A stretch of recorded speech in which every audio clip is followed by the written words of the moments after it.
NEET यानी national eligibility cum entrance test, जो कि आपका एक इंडियन मेडिकल एंट्रेंस एग्जामिनेशन है, जो कि कंडक्ट किया जाता है for the admission to undergraduate medical MBBS and dental BDS courses के लिए for the admission in government और private colleges in India. So आज हम डिस्कस करेंगे कि एक्चुअल में नीट होता क्या है और इसके एग्ज़ाम के लिए आपके पास क्या एग्ज़ाम पैटर्न होता है, एजुकेशन क्वालिफिकेशन की क्या रिक्वायरमेंट होती है, एज लिमिट क्या होता है, एग्ज़ाम इसका कब होता है, एंड जब आप नीट को क्वालिफाई कर लेते हैं तो उसके बाद आपके पास क्या ऑप्शंस अवेलेबल होते हैं स्पेशली इन डिफेंस सर्विसेज में जाने के लिए। तो सबसे पहले हम बात करते हैं एग्ज़ाम पैटर्न की। जो आपका मोड होता है, NEET is conducted in pen and paper यानी ऑफलाइन मोड होता है आपका। ड्यूरेशन जो होता है वो आपका होता है 3 घंटे 20 मिनट का, और नंबर ऑफ़ क्वेश्चन जो होते हैं आपके 180 क्वेश्चंस होते हैं, जो आपके मल्टीपल चॉइस क्वेश्चंस होते हैं। मार्किंग स्कीम की अगर बात करें तो राइट क्वेश्चन के लिए आपको मिलते हैं 4 मार्क्स और रॉन्ग आंसर के लिए आपका 1 मार्क्स डिडक्ट कर लिया जाता है। अगर हम सेक्शंस की बात करें तो नीट के अंदर आपके 3 सेक्शंस होते हैं, जो 2 सेक्शन ऑफ ईच सब्जेक्ट होते हैं, यानी सेक्शन A और सेक्शन B होता है। अगर हम क्वेश्चंस की बात करें तो सेक्शन A में आपके 35 क्वेश्चंस होते हैं और सेक्शन B में आपके 15 क्वेश्चंस होते हैं। और हम सब्जेक्ट्स की बात करें तो इसमें जो आपकी डिवाइडेशन होती है आपके सेक्शंस के अंदर, तो आपकी फिजिक्स, केमिस्ट्री एंड बायोलॉजी, जिसमें बॉटनी एंड ज़ूलॉजी होता है, इस टाइप से डिवाइड किए जाते हैं। अगर हम एजुकेशन क्वालिफिकेशन की बात करें तो कैंडिडेट मस्ट हैव कंप्लीटेड 10+2 और equivalent with physics, chemistry, biology, biotechnology and English, और इसके कोर सब्जेक्ट इसमें होने चाहिए। और इसके जो मिनिमम क्वालिफाइंग परसेंटेज होनी चाहिए, एलिजिबिलिटी जो इसका क्राइटेरिया होता है वो होता है आपका कि 50% in general category, 40% for reverse category के अंदर होने चाहिए। एज लिमिट की अगर बात करें तो जो आपके जनरल कैटेगरी के कैंडिडेट्स होते हैं उनकी अपर एज लिमिट 25 ईयर्स होती है मैक्सिमम, और जो अदर कैटेगरीज होती हैं उसके लिए आपको 5 ईयर्स ऑफ की यहाँ पर रिलैक्सेशन दी जाती है।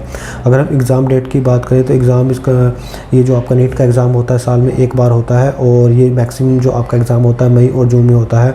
जो इसकी जो स्पेसिफिक डेट्स होती हैं वो आपकी नेशनल टेस्टिंग एजेंसी डिक्लेयर करती हैं। सो वैसे जो इसका एग्ज़ाम होता है मई और जून के अंदर ही होता है। सो इसके बाद आता है कि मोस्ट इंपॉर्टेंट कि आप नीट क्वालिफाई करने के बाद आपके पास क्या क्या ऑप्शंस अवेलेबल होते हैं। जो कैंडिडेट होता है अगर वो नीट के एग्ज़ाम को क्वालिफाई कर लेता है तो कैंडिडेट जो होता है it need to participate in centralize counselling process conducted by the respective counselling authorities based upon NEET score. Candidate जो अप्लाई कर सकता है various medical and dental college across India, और जो कैंडिडेट होता है उसको अपनी काउंसलिंग के लिए यहाँ पर रजिस्ट्रेशन करना होता है।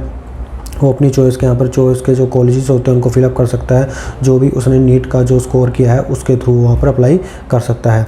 अगर आपको सीट अलॉटेड हो जाती है तो candidate need to complete the admission process by reporting the respective college, completing documentation and fulfilling the further requirements. ये एक बेनिफिट होता है यहाँ का नीट का। अगर आप नीट के एग्ज़ाम को क्वालिफाई कर लेते हो, अगर हम इंडियन डिफेंस सर्विसेज की बात करें तो उसमें आपको क्या क्या एडवांटेज होता है कि आप इसके अंदर arm force medical college Pune में जो आपका है वहाँ पर आप इसमें अपने आप को अप्लाई कर सकते हैं फॉर योर MBBS प्रोग्राम के लिए। Candidate who aspire to serve the defence services as a doctor can apply AFMC, जो नीट के थ्रू आप यहाँ पर मेडिकल कॉर्प्स के अंदर जा सकते हैं।